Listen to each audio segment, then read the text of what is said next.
All right. Welcome to the Art of Connecting podcast. Today we have Camille on, and a little backstory about me and Camille. So we go to UTC. We're both college students. We were in entrepreneurship class together with Adam Wolcott. And hopefully you're listening to this, Adam. We were in entrepreneurship class together, and I heard Camille talk about how she was, at that time, looking to buy an Airbnb. Yes, I was in the process. Yeah, and I was like, holy crap. I'm sitting over here like, I'm 22, and I have no idea what the hell I'm doing. And Camille's over here buying an Airbnb. So she's bought her Airbnb. She's a super host now. Still 22, right? I'm 21. I'll be 22 in May. Yeah. She's 21. She's out here. Yeah, so she's 21 years old. She's a super host on Airbnb. And we're going to obviously dig way more into that. But just as the preface to this episode, that is a little bit about Camille. So let's talk a little bit about how the process of getting your Airbnb first started and what that looked like. Yeah, so mine was a little bit tricky just because Chattanooga laws right now are all over the place. So, originally, you can have, I think it was last February, they put in a law that it had to be owner occupied for any new Airbnbs. Now, if you grandfathered in one, or you've been having your Airbnb for 4 years, obviously you're good to go. But anyone that looking to pursue an Airbnb, it had to be owner occupied, and it had to be you can't just have a little tiny home in the backyard. It had to be attached to the house. So pretty much like a duplex type deal, or fourplex, I guess. I don't know if you could do that. But yeah, so that was kind of the deal, which I knew going in, and that was kind of my goal anyways, was to have the Airbnb help pay for my mortgage. So then ultimately I would be living for free, obviously with the exchange of work and everything. But yeah, so the process is pretty easy other than kind of the laws in place in Chattanooga right now. You just apply for a business license, apply for a short-term vacation rental license, and then you obviously get approved, and then they come and inspect the Airbnb, make sure everything's good, make sure everything's legit, and everything that you said on your paperwork. So the process is pretty simple. It's just now it's a little bit tricky because they're so strict on it right now. Right. So they're kind of at a halt right now. They still haven't resolved anything, so they're still currently doing that. So we're about to expose Camille here. Are you licensed and everything? Yes. So you're good to go on that. Yes, I am owner occupied. So I rent out the top, and then I live in the bottom. Nice. So it's a pretty nice setup. It's like a glorified house hack. It's exactly what it is. Even better house hack. That's awesome. Yeah. So going back to kind of the beginning story. So you're in college. So am I. How did you even get this vision to do something like this at 21 years old? It was more of my dad grew up having rentals. I knew that I liked the idea of rentals. I was always thinking long term though. I'm pretty new to the Airbnb space, I would say.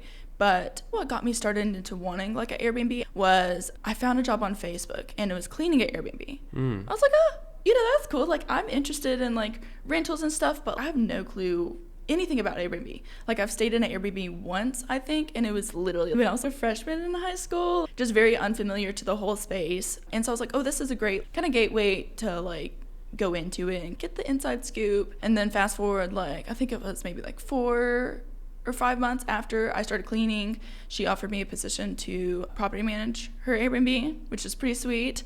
It was very nonchalant. I bought supplies. I kept cleaning, just made sure it was running in place. I didn't do any messaging or any of the actual Airbnb stuff, as I would say now. So I just kind of did the minimum work, but yeah, that got me started. And then I got the money opportunity, and I guess now's the time. There's no point of waiting. I would only be waiting because I'd be scared to start it.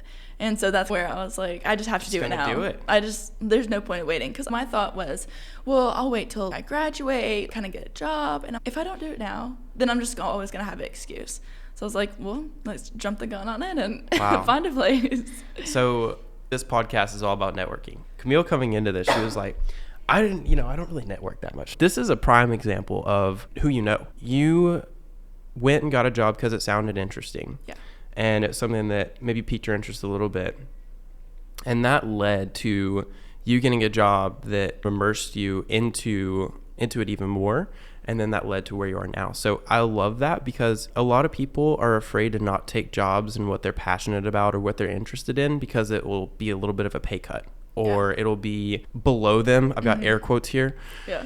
But through that, being willing to take that job and probably clean toilets, I'm assuming, that led pretty low. And that led to the connection that led you to where you are now. So that was the whole inspiration behind this starting this podcast, is because I heard that story so often of I was doing this job, or I met this person, or I knew this person who, and that was the inspiration behind it. And that's the perfect story for what I'm trying to do here, because so many people are, I make $15 an hour over here at Target doing this. Why would I take a $12 an hour job scrubbing toilets at an Airbnb? Yeah. And this is just your call to action right now. Who cares? Just go and do it. Get that experience, because it's going to be worth its weight in gold and may lead you to being a super host at 21 years old. Yeah, absolutely. Yeah. So you talked about the financing a little bit. How did that come into play? Because that is a huge burden, a big hurdle for a lot of people, and maybe some connections that you use there to be able to get your house financed. I was very grateful to have the opportunity my grandparents had an investment account for me. And once they passed away, it was kind of like, here you go. They definitely wanted it to be used towards education or your first house or something very beneficial. I wasn't just going to go be like, woo, got all this money, let's go spend it. Got a new Ferrari. And I've never really been that way regardless. So if they wouldn't have been like, hey, spend it on this, or we want you to spend it on this, I would have never just spent it on materialistic things. I'm just not like that. But I knew I would definitely wanted to spend it on something that they would be proud of, and it's something that I feel like they would definitely be like, that is probably the best choice that you can ever spend your money on, you know, and something that they would definitely approve of, but kind of be just really proud of, and it be something that's going to lead me into even more success. Yeah, that's fantastic. And for those out there who are listening and are like, what? I don't have that opportunity. What I'm doing right now is I'm going out and I'm talking to different lenders at different banks. And I don't have the means to buy something. And I kind of have a similar situation, I guess, to where my parents have some capital that I can help them invest, but it's not my own. If you're listening to this and you are just trying to get into maybe an Airbnb because you saw the title, there are other ways too that you can get into this. It doesn't have to be, there's not one narrow path. And Camille is a perfect example of that too, because the traditional Airbnb model is you buy a house, it sits empty, and you rent it out. You're living in the top half. Tell me a little bit, I'm curious, what does that aspect look like of random people coming in your house? Did that scare you at first? Was that intimidating? It was definitely kind of scary at first, I would say, just because when I can't control who rents it. I can control to a certain aspect, but I can't be like, women only can rent it or only young adults. I mean, I've had just a single man. It's also scary as a young lady, like living there by herself, which I do have a roommate. I do have a roommate, but you know, she's not there all the time. You have a roommate too? Yeah, so I have a room. So, okay, I rent out the top, and then me and my roommate live on the bottom. I'm gonna stitch in a cha-ching, like. It just helps out a lot, but that's amazing. So me and her live on the bottom, anyways. But she's not there all the time. She has a boyfriend. She's over there, and so I feel like I'm left home alone a lot. And I'm such a homebody. I love to be at home. I just had to get used to being okay with it and not having that scared mindset. And I felt like with Airbnb, it's a lot of risk. And I just kind of, from the beginning, I was like, okay, I can't be scared over little things like this. That's kind of ridiculous. Just get over it. It's okay. Yeah. And I would say it's a little bit weird, but also if you think about it, it's like an apartment complex. Yeah. You have neighbors that, all the apartments I've lived at, I knew none of my neighbors. No. Not a single one. And you don't get to pre-screen them. You don't get to see, this is Paul, he's coming from Minnesota. Right, exactly. And obviously we have two separate entrances. It's on the opposite side of the house, so it's not like we're doors right beside each other. I've ran into them a few times. I'll be like, hey, I'm your host. I'm down at the bottom if you need anything. For the most part. Stomp a little bit if you need something. Oh, you know, just like bang a little hard and I'll know to come into the door. Oh my goodness. But I guess that's it. That's really cool.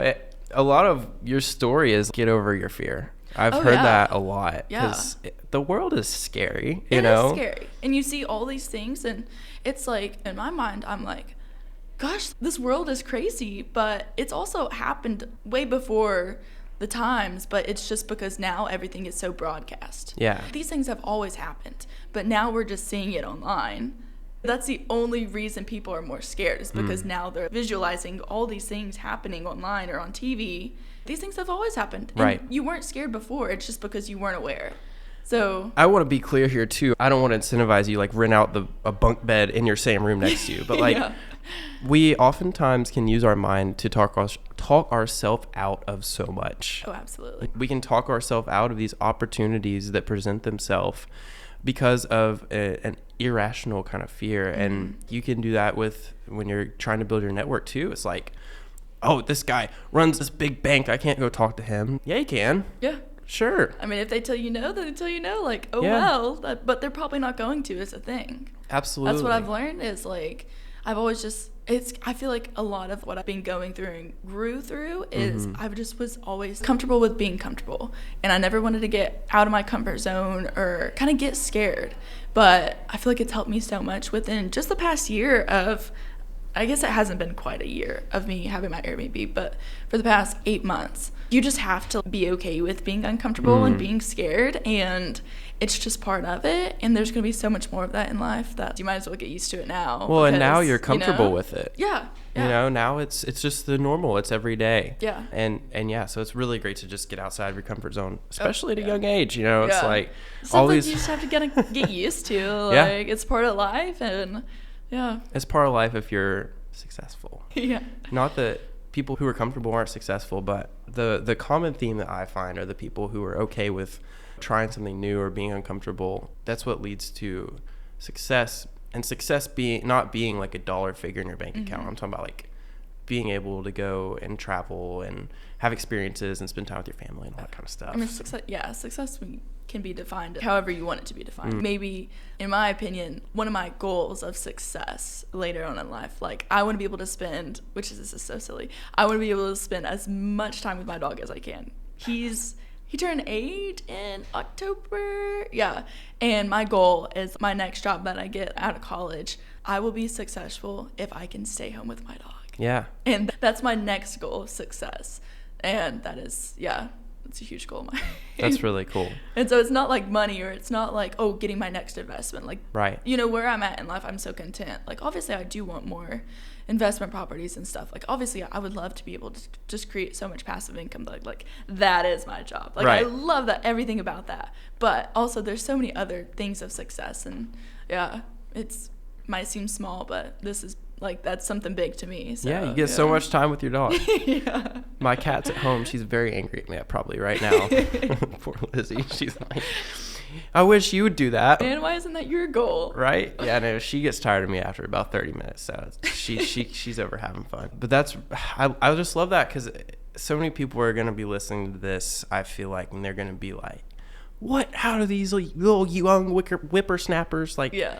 how do they know all this stuff? Part of something I want to segue into is like role models. You know, who is like somebody who's been your role model that's gotten you to where you are right now? Where did you get that mindset from? Yeah, I would definitely say my dad. Absolutely. And I'll just say, like, both my parents, but mainly my dad, just because he's in finance and he's always been a huge financial influence on me. And I would never be anywhere like where I'm at now if it wasn't for the mindset that he kind of like put on me, and just like living under your means and prioritizing what you choose to spend on life. And like, he's definitely showed me how you can live a successful life and still enjoy things, but also be able to do things like get rentals and duplexes and stuff like that without having to, have the issue of money to supply that. You know what I mean? I just grew up very frugal, save everything, pay cash for, cars, boats, whatever you want to get. Those fun stuff. I've always just been taught, if you buy it right, we'll say that. Buy your house is right. Yes. Good. If you don't know what that means, give me a call. Yeah. Make sure you know what that means first. But like, in my opinion, and that I will have this for the rest of my life, like, I just don't think cars are a good debt to have. No. Or boats are a good credit cards. Right, credit card. Yeah, all that stuff.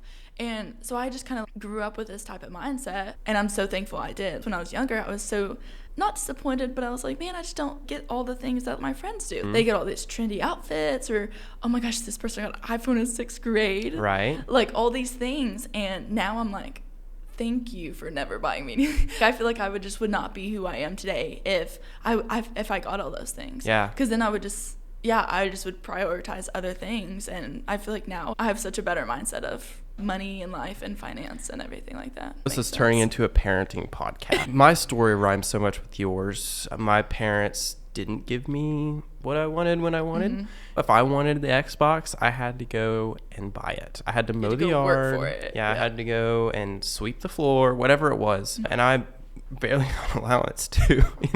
My allowance was very small. Yeah. But that turned me into a person who is intentional about my spending, who looks for deals rather than going and just racking up credit card debt. So if you're a parent and you're listening to this, first off, thank you so much. Like, a parent, whoa. Yeah, if you're a parent and you're listening to this, I think you're in the right place, maybe, because you can hear what is possible through parenting the way that our parents did. Not that there's a single right way, and I'm not a parent, so I can't really speak to this, but all I can speak about is where I'm at because of what my parents did for me. Yeah, definitely. So if you're a parent, don't just give your kids whatever they want.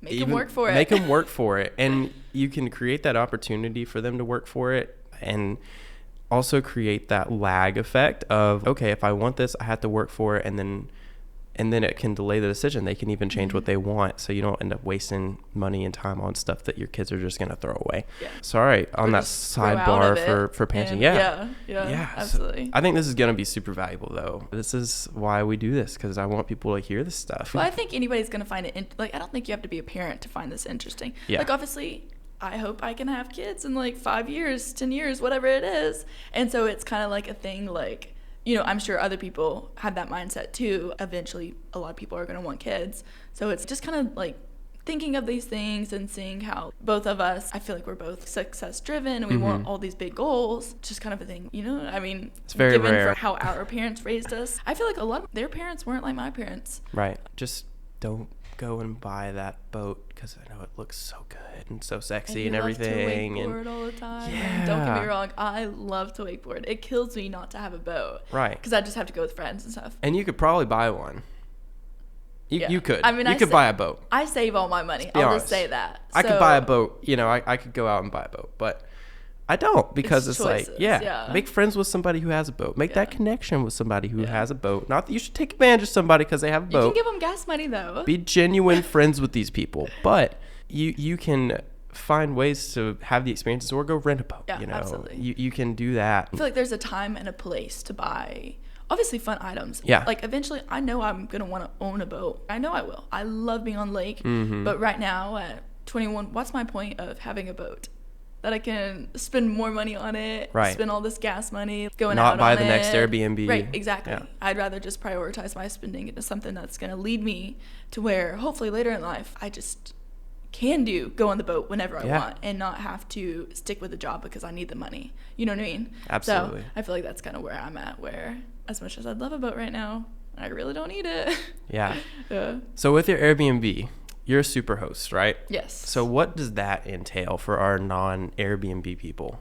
So for each quarter, once you get Superhost, you can absolutely lose it. You don't have to have an Airbnb for like a year to do it. So it's per quarter for the past 12 months, if that makes sense. And so you have to have at least 10 trips or 3 reservations that total on at least 100 nights, maintain a 90% rate or higher of responses, so it's just like messaging the people back. Mm-hmm. Super easy. And then maintained less than 1% of a cancellation rate. And then maintained a 4.8 overall rating.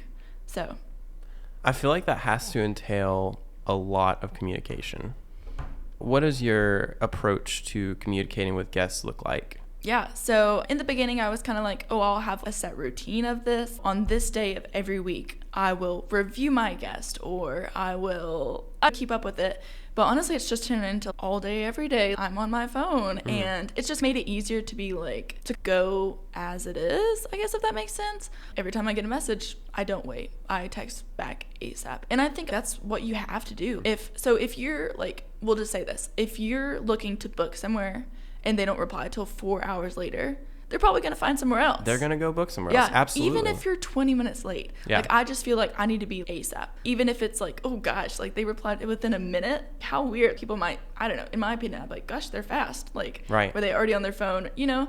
So I think that definitely just, one, that's just a really good Airbnb tip, just to message as soon as you get it. Even if you're busy. If I got an Airbnb message in the middle of this, I'd be like, hold on, Hayden, yeah. I gotta message this. Sure. Like, you just can't lose that. And yeah, like, even if someone's like, I don't know, they're asking a stupid question. Like, you just don't ignore it. You know, I've been asked stupid Do stuff you have a all toilet? the time. No. No. Definitely not. No showers, no toilet, no bathroom. I don't know. You never know, I guess. But I'm sure you've got. Give me an example. We're gonna keep this podcast fun. Give me an example of a stupid question a guest has asked you. Oh gosh, Hayden, I gotta think. Can I bring my horse? You gotten that one before? No, I'm not. No. I guess I don't want to call this a stupid question because it's legit, but in my mind, there is no way that's legal. Someone asked me, so I have security cameras, right? Right. But it shows just I have one that shows just the entrance. You don't have one in the bedroom? No. Oh, okay. But that's what someone asked me. That was a test. And like they got settled in, like they're already there. And she was like, I just want to make sure, I saw on your listing that there is cameras on premises. Are they in the house? Where are they at? All this stuff. And I was like, oh honey, no, they are not inside. I can show you there's one camera outside facing the door, and that is it. There is no way I would have a camera inside. Like, is that even legal? I don't think so. But I don't know. Let's just not say stupid questions, but just very silly questions. Right. And I guess in my mind, I'm like, why in the world would I have a camera in there? Why would you tell them to if you did? Yeah, Like, it's right like, behind the mirror. You just like. You can't see it, but it's there. I don't know. Like, I feel like I get silly questions like that. Or they'll ask something and I'll be like, oh, I don't have it listed in there like 4 different times in the description, photos, all that stuff. Let's talk about how you get a job based on who you know. Okay. So, what are some things when you're looking for a job? And this is kind of a little bit of a test here. You know you're coming to the test today. What do you do when you apply for a job? What does that process look like? When I apply for a job? Yeah. To be honest, I haven't applied for any jobs. Okay. So when you're looking for a job, what are you looking for? I'm looking for a job, I'm definitely looking for, I'm wanting it remote or hybrid. I'm totally fine with hybrid too. I guess what else I'm looking for, I want good benefits. Pay is something I look at. Mm-hmm. Pay really matters to me. And yeah. I feel like if it's not shown in the description, like, I don't know. It's just kind of like one of those things that turns me off a little bit. Right. Unless I'm like, man, this job sounds perfect. I love everything about it. Mm-hmm. That's totally fine. Don't really care to see the pay or anything too much, but just when regular searching, that's definitely something I look for. Okay. Yeah. I'm going to give some tips out here. Okay. I have had 13 jobs before. Yeah. I've had 13 jobs, and one every year. Almost every single job has been who I knew. Mm-hmm. Because I'm actually going to have one of the guys who used to be my boss on here. He owns Christian Brothers Automotive, Mount Juliet. And I just walked in, started a conversation with him. He's really young. And I was like, looked down at the cards and it said Greg Bandy, owner. And I looked at his name tag. I was like, it said Greg Bandy. I was like, are you the owner? Yeah. And he was like, yeah. It's like, dude, you're like 30. How'd you own an auto shop? And we started talking, and I was pulling out of the parking lot, and Greg like ran out and flagged me down. And he was like, hey, come work for me. So through creating personal connections and relationships with people, that can lead to your dream job. And the way you can do that too is if you find the job that you want, go on LinkedIn or go be creepy and go find somebody's email on the company's website and reach out to that person, because they want to hear from you. They have a stack of resumes in front of them with almost nothing to differentiate them by except for font and the color of it, you know? So if they get an email, even if they say, oh, it's not available right now or whatever, that still puts your name in their mind. Mm-hmm. And then on top of that, like the next level up on LinkedIn, you find out who that recruiter is. You find out, even if it's not for that position, you can find out the recruiter and then ask them, hey, who's hiring for this position? Yeah. Send that person a video and say, hey, my name's Hayden. I'm looking for a job with your company. I think this would be a great fit. I'd love to hear from you. Just 10 seconds. And they're going to click on that and be like, this person they're hired. You know, it's not even a question at that point. There's so many things that you can use personal connections for to get that dream job, get that whatever the next level is for you. It's all through a personal connection, because you've got to do something to differentiate yourself. Yeah. That's what I've definitely realized. In a lot of my classes, my professor will have guest speakers, or I don't know, just talk about something I guess like a job that they know of, and they're like, hey, this is a great opportunity. If a professor recommends you, that's a huge thing. One of my professors specifically will always say like, oh, this place is hiring, and he knows every single one of those persons. And even just some of the things he said, he's like, I've never referred a student to like a company and then not gotten the job. Yeah. So it's those small things that I'm like, my college professor, are you kidding me? He just teaches me. Oh my gosh, no, they're huge. Yes. Like, they know so many companies. And this is your sign also to sit in the front of the class and ask questions. Yeah. That is so valuable, especially as you're going into the workforce, because that can create a reference. I've had several professors I'm connected with on LinkedIn, and they actively are keeping up with what I'm doing, and they want to do that. Yeah. If you sit in the back of the class and you're sitting there texting the whole time or scrolling through Instagram or doing whatever you do, you're just another. Yeah. You're another face. Another student that just gets by. Another student that's just squeaking by. But I will tell you, if you sit in the front and even just ask one question, and it's kind of scary, because I've asked so many questions where I'm like, oh, that was really dumb. And the professor's like, no, like, oh. Yeah. But nonetheless, you're still engaging with them. You're being interactive, because professors are people too, and they're very well connected. Yeah. So it's really important to do that, because you never know where you'll be in life where that person can be a leg up against the competition. Yeah. And don't take this as you go towards every connection with, oh, where can they get me? Yeah. But just remember, they'll automatically hire me a job. Right. Or get me a job. Yeah. Whatever you want to say. Be kind to people. And ask questions. Definitely helps. Yeah. Absolutely. So college. Let's talk about that a little bit, because we're both in college. And I think you brought up a great point about like how important it is to create connections, especially with your faculty. What are some things that you do as a college student to prepare yourself like for your future career and that type of stuff? Yeah, so honestly, I haven't really taken it very serious until this semester. I graduate in December, and it's just been one of those things. I like being in college. I like having the freedom to where I like work part-time, go to school, have like my little side hobbies and hustles. I like doing that. I love like just having like 8 different jobs. Very comfortable. 8 different little jobs, and just kind of make money here and there how I can. I love it. So it's been very difficult for me to really have the mindset of, okay, I've got to actually get a job after this. I want to start my career. I don't want to just I don't want to say like lollygagging around, but kind of like if I'm out of school, I'm going to have a lot more free time. I don't know. So what'd you ask, how I'm preparing for it? Yeah. Like when you're in college, what are some of the things that you do while you're still in college to prepare yourself like for the future? Yeah, I don't know. I would say this semester I would say last semester and this semester specifically, I feel like the later I go on in my degree, the more the classes get personal. So I would say I definitely like ask a lot of questions. And so the other day I asked my professor, what connections does he have just to look over, just to have a rental lawyer or whatever you want to call him. I just was like, so I'm switching my Airbnb to long-term rental. Okay. Because I'm moving. Oh, wow. Yes. So that's another thing. We can go into that if you want. Anyway, so I have a lease and I'm having these girls sign it and everything. That's what I'm doing after this. Okay, cool. And so know what goes into a lease, and I know like from all the places I've rented from, but I just want to have that connection to where if anything goes wrong or after the lease is over with and my house is like insanely trashed, I want to know what steps to take. Oh gosh, I hope not. What steps to take. And so I just asked one of my professors, and I'm like, do you know anybody that does long-term rentals or is in the laws of renting and kind of those things? And I just got 2 different connections, and that's just how I got that. Going into any of my future career or careers, whatever I'm going to do, I would say what I'm kind of taking advantage of right now is just being a lot more, so like I don't really know what I want to do, but just kind of being a lot more personable with a lot of my professors and just making a name for myself, just being like, it's that girl that has an Airbnb. Not that I want me to be like, I've got an Airbnb. Like, I don't like to really flaunt it, but it's something that I stand out. Yeah. Like, really stands out between other typical college, because they probably don't have one. It's something easy to remember me by. So that's just something that I'm doing, is just connecting with everybody on LinkedIn and talking to them. And if a professor gives you their phone number, take advantage of that. Absolutely. Text them. Well, you did a great job. You can, so yeah. I remembered you as the Airbnb girl. Oh, thanks.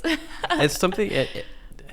I noticed, and I think that as a college student, especially if you're ambitious and you're doing stuff, don't be afraid to talk about it, because you never know who you can inspire to go do something. Oh yeah.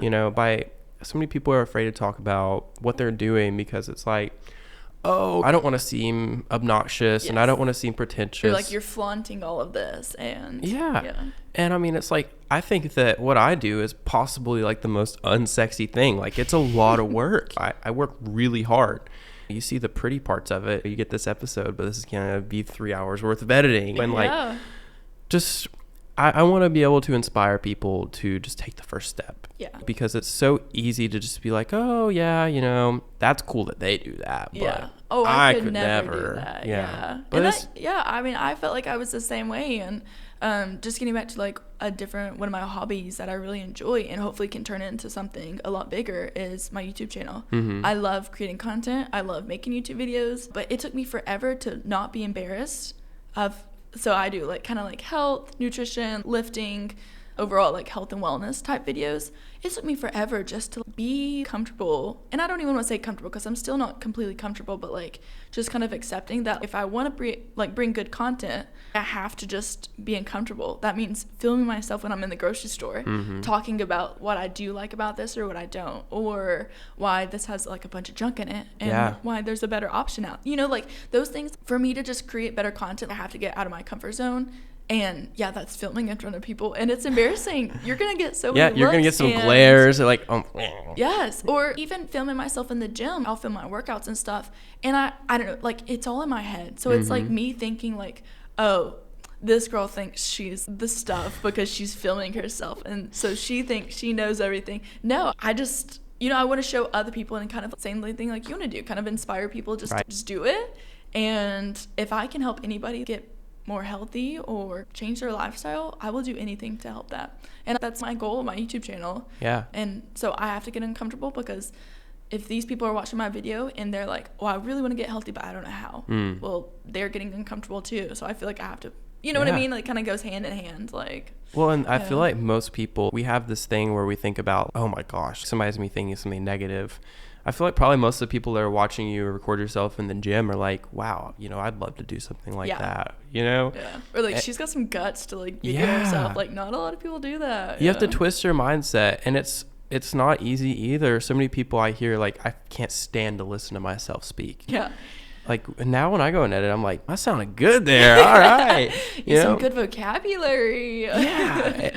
It's one of those things to where that wasn't natural. When I used to dabble in YouTube. I had a stupid Jeep YouTube account. I hated listening to myself. Yeah. Like, it was the bane of my existence. I was like, ugh, why do I sound like that? And part of it was I had a crappy microphone and I was learning, Yeah. And now I have this great podcast studio here at Common House, and I'm like, wow, it makes all the difference. And it does.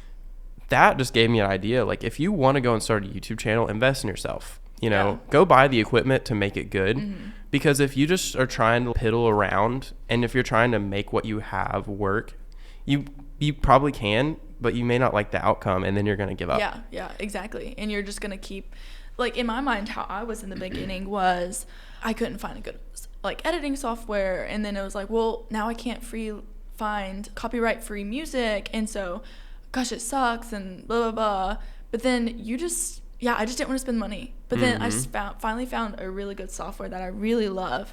What's the software? Wondershare. Okay. Filmoria, cool. I think it's what it's called. Anyways, best software. I used to do like a lot of Adobe, like Illustrator. I used to be really big into Adobe stuff because in one of my old jobs I did graphic designing. Oh wow. Which I don't want to get back into, but it was a great experience. Anyways, Adobe is so complicated and expensive and everything, but there's so many good affordable options and options that you just have to keep looking for the right option. And you're going to try some that don't work for you. Right. But you just have to keep trying. And yeah. It's a long process, and I feel like it probably took me about a year just to get to where I'm like used to doing it, and I guess more comfortable doing it. I kind of hated all my videos, but I just kept posting anyways. Like, I really hate this one, but yeah, I'll post it. There's and then another gym, guys, like, doing things that you think you're going to love can oftentimes become something that you're like, oh my God, I hate that, Yeah.